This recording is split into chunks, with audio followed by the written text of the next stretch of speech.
High, আজকে আমি চলে এসেছি। আমি আজকে শরবত বানাবো, পুদিনা লেবুর শরবত। প্রথমে আমি পুদিনা পাতা নয়, এই দেখুন বেটে রেখেছি পুদিনা পাতা নয়।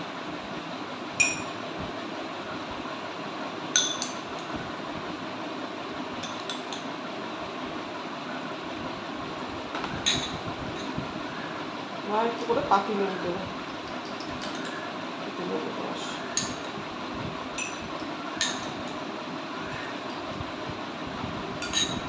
আমি বিট নুনের জায়গায় জলজিরা ইউজ করছি,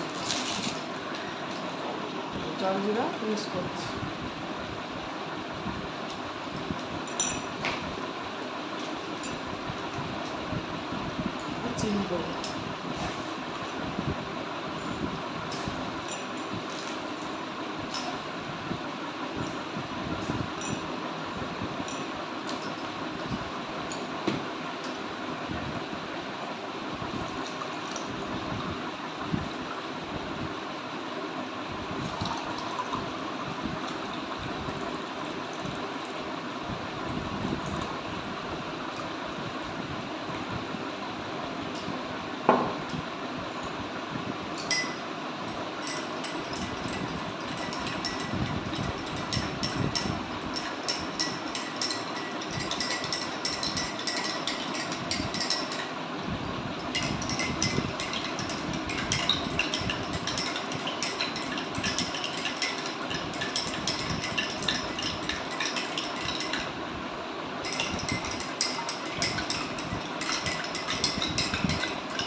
আমার শরবতটা হয়ে গেছে। এরপর এবার আমি আইসের টুকরো দেবো।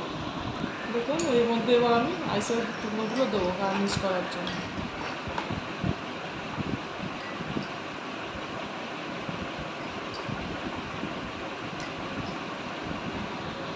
হলো আমার শরবত, পুদিনা লেবুর শরবত।